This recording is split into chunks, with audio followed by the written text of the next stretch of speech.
तो मूवी के स्टार्ट में ही हमें फ्यूचर दिखाया जाता है जब पॉपुलेशन बहुत ज्यादा बढ़ चुकी थी और इसके लिए गवर्नमेंट भी बहुत ज्यादा परेशान थी क्योंकि दुनिया में रहने के लिए काफी कम जगह बची थी। तो इसका हल निकालने के लिए वो लोग सोच रहे थे कि क्यों ना मार्स को विजिट किया जाए, उधर के एटमॉस्फेयर को देखा जाए कि क्या इंसान वहाँ जिंदा रह सकते हैं। तो वहाँ पर भेजने के लिए वो कॉकरोच को चुनते हैं क्योंकि सर्दी हो या गर्मी चाहे कैसा भी मौसम हो कॉकरोच जिंदा रह लेते हैं। ये साल 2097 होता है।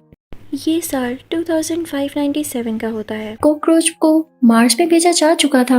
तो मूवी में जो नया सीन दिखाया जाता है वो 2597 का होता है, यानी 2597 का, जहां हम एक लड़की और एक लड़की को देखते हैं। लड़की का नाम नेनाओ होता है और लड़के का नाम कोमाची। वो दोनों काफी डर कर किसी रोड पर भाग रहे होते हैं क्योंकि उनके पीछे पुलिस होती है, उन पर किसी मर्डर का इल्जाम होता है। तभी इन्हें एक डॉक्टर पकड़ लेता है जो कि गवर्नमेंट के लिए काम किया करता था, जबकि वो कहीं से डॉक्टर तो लग ही नहीं रहा था। फिर अब वो नेनाओ और कोमाची से कहता है तुम लोगों को मेरे लिए एक काम करना होगा। अब वो इन दोनों से कहता है जो कॉकरोच 500 साल पहले मार्स पर भेजा गया था तुम लोगों को उसको मेरे पास लाना होगा ताकि मैं देख तो सकूं कि उस पर क्या चेंजेस आए हैं और इसका फायदा क्या होगा। वो ये कि मैं तुम दोनों पर लगे हुए इल्जामों को हटा दूंगा, तुम्हारे पीछे कोई पुलिस नहीं आएगी और तो और इसके लिए मैं तुम लोगों को बहुत ज्यादा पैसा भी दूंगा। तो कोमाची और नेनाओ मान जाते हैं, लेकिन उन्होंने फौरन ही मार्स के लिए नहीं निकलना था। इनकी पूरे 2 साल ट्रेनिंग होती है। इनके साथ और भी लोग होते हैं जिन्होंने मार्स पर जाना और कुछ ही टाइम में ये लोग मार्स पर पहुंच जाते हैं। अब ये लोग वहाँ जाते बेहोश कर देने वाली गैस छोड़ देते हैं ताकि मार्स पर मौजूद सारे के सारे कॉकरोचेस बेहोश हो जाएं। लेकिन जब ये लोग इधर उधर ढूंढने लगते हैं तो हैरानी की बात कि इनको एक भी कॉकरोच नहीं मिलता। कोमाची के एक और साथी का नाम जेन होता है। अब जब जेन अपनी साथी के साथ आगे जा रहा होता है तो उसे कॉकरोच की जगह एक क्रिएचर दिखाई देती है। वो बिल्कुल इंसानों की तरह खड़ी हुई थी, लेकिन ऐसे लग रहा था कि जैसे वो आधी कोई क्रिएचर हो और आधा वो कॉकरोच ही हो। ऐसे लग रहा था जैसे उनके हाथ में कोई लकड़ी या पत्थर है और अगर उन्होंने अपने अलावा यहाँ पर किसी को देख लिया तो उस पर हमला कर देंगे। तो जेन अपनी साथी के मुंह पर हाथ रख लेता है और उसे चुप रहने का कहता है क्योंकि ये क्रिएचर्स मासूम तो नहीं लग रहे थे। अपने नाव और कोमाची भी एक साथ जा रहे होते हैं, उन्हें भी यही क्रिएचर्स दिखाई देते हैं। वो उनको देख के काफी डर जाते हैं और स्टिल खड़े हो जाते हैं। लेकिन तभी वो कॉकरोच के जैसे दिखने वाला क्रिएचर भाग कर आता है और नेनाओ की गर्दन तोड़ देता है। वो इतनी ज्यादा क्विकली आता है कि कोमाची उसको रोक भी नहीं पाता। ऐसा करते ही वो वहाँ से गायब हो जाता है। न जाने इसको नेनाओ से क्या दुश्मनी थी। नेनाओ से तो नहीं, लगता है इसको पूरे इंसानों से ही दुश्मनी थी। हाँ, वो सब नेनाओ को वापस स्पेसशिप में ले आते हैं तो डॉक्टर भी ने कंफर्म कर देता है जिस क्रिएचर ने इस पर अटैक किया वो कोई और नहीं बल्कि वही कॉकरोचेस जो कि 500 साल पहले यहाँ पर भेजे गए थे। और जाहिर है एटमॉस्फेरिक चेंज तो हर एक चीज पर होता है, तो इन पर क्यों ना होता। ये इवॉल्व हो गए, एक बड़ी सी क्रिएचर में बदल गए। इसके साथ साथ इनमें थिंकिंग एबिलिटी भी और काफी ज्यादा पावर भी आ गई जिसका यूज करना ये काफी अच्छे तरीके से जानते हैं। तो अब डॉक्टर बताता है कि इनसे लड़ने का एक तरीका है। मेरे पास एक ऐसा इंजेक्शन है जो कि तुम लोगों के अंदर इंजेक्ट होते ही तुम्हें पावरफुल बना देगा। कुछ टाइम के लिए तुम लोगों में भी एबिलिटीज आ जाएंगी। इसी के साथ वही कॉकरोच क्रिएचर्स आ जाते हैं। तभी इनके क्रू में से एक आदमी बाहर आता है जिसने अपने सर पर कोई कपड़ा बांधा होता है। वो कहता है कि मेरे अंदर ये इंजेक्शन इंजेक्ट कर दिया जाए। अब उसको इंजेक्शन लगा दिया जाता है तो उसमें भी वो पावर्स आ जाती हैं। उसके हाथ से आग निकलने लगती है तो अपने सामने खड़े हुए क्रिएचर को उस आग से मार डालता है। उनका रूफ शीशे का होता है तो एक क्रिएचर उस ग्लास रूफ को तोड़ते हुए अंदर आ जाता है और वो वहाँ पर 2 आदमियों को मार डालता है। वो एक आदमी की गर्दन उसकी बॉडी से लेता ही कर देता है। लगता है ये इनका फेवरेट काम है। ये देखते हुए कैप्टन को तो बहुत ज्यादा गुस्सा आता है तो वो भी इंजेक्शन ले लेता है और बुलेट आंट में बदल जाता है।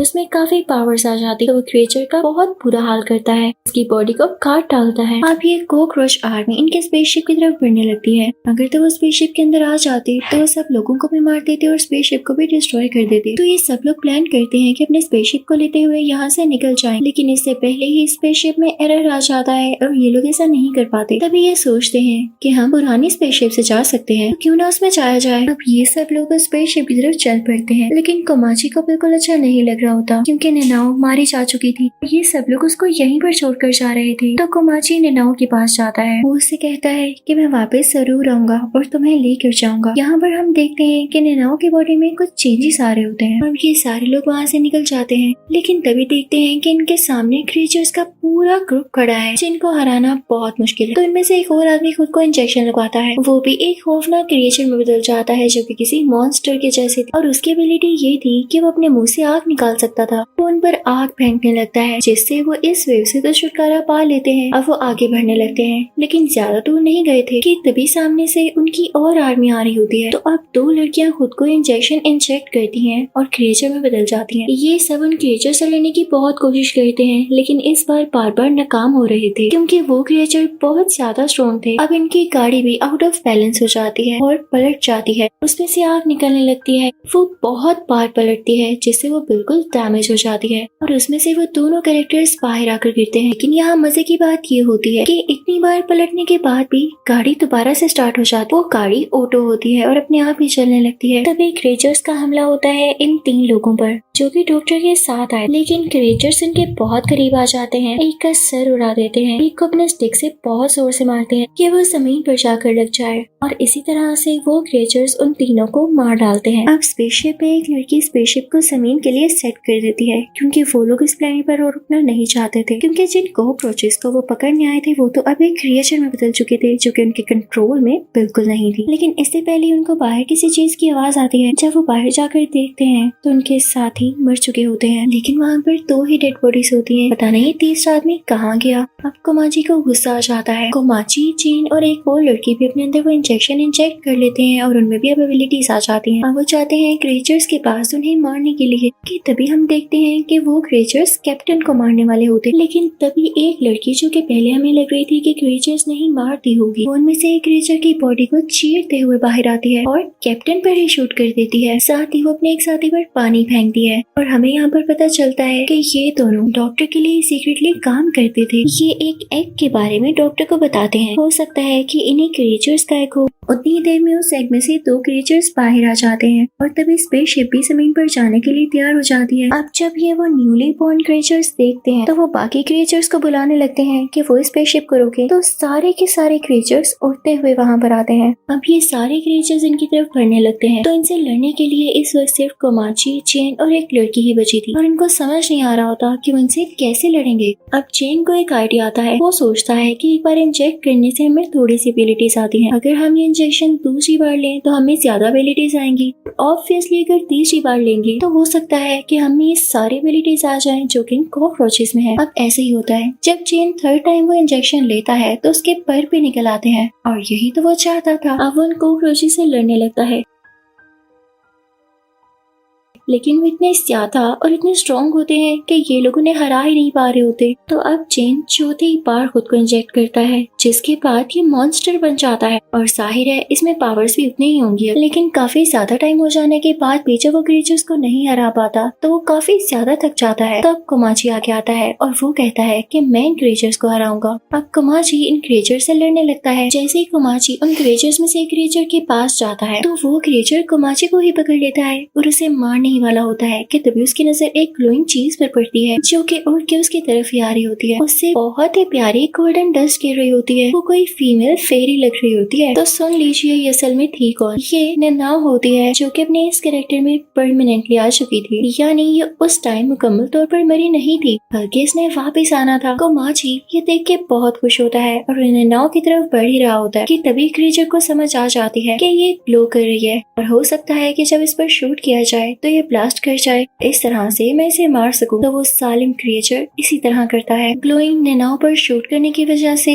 वहाँ पर ब्लास्ट हो जाता है और नेनाओ फिर से गायब हो जाती है। लेकिन कोमाची भी वहीं पर होता है और उसकी जान को भी खतरा था कि कहीं वो चल न जाए। तो चेन उसे उठाकर वहाँ से ले जाता है और कोमाची नेनाओ को आवाजें देता रहता है क्योंकि वो नेनाओ को पसंद किया करता था और अब उसका एंड होता हुआ देखकर वो बहुत ज्यादा दुखी था। कोमाची बेहोश हो जाता है और अगले ही पल जब उसे होश आती है तो देखता लगता है कि जेन उसके सामने है, लेकिन अब वो एक पूरा का पूरा क्रिएचर बन चुका था। कोमाची उसे कहता है आओ जेन चले यहाँ से, लेकिन जेन कहता है नहीं कोमाची, मैं मार्स का ही एक क्रिएचर बन चुका, मेरा जमीन पर जाना ठीक नहीं है मेरे दोस्त, मुझे यहीं रहना होगा। मैं नहीं चाहता कि मेरी वजह से किसी को कोई भी मसला हो, तुम जाओ, मैं तुम्हें हमेशा याद रखूंगा। कोमाची ऐसा करना चाहता तो नहीं था, लेकिन उसे करना पड़ता है। वो बहुत दुखी था कि उसकी दोस्त नैनाओ भी नहीं रही और अब जेन भी यहीं रह गया। अब कोमाची स्पेसशिप की तरफ चला जाता है। अब उनका अगला टारगेट जमीन ही होती है। फिर हम डॉक्टर को देखते हैं जो कि ये सारी स्टोरी दुनिया को बता रहा होता है और लाइव टेलीकास्ट दे रहा होता है। अब जब गवर्नमेंट को ये पता चलता है कि उनका इतना वक्त और पैसा जाया हुआ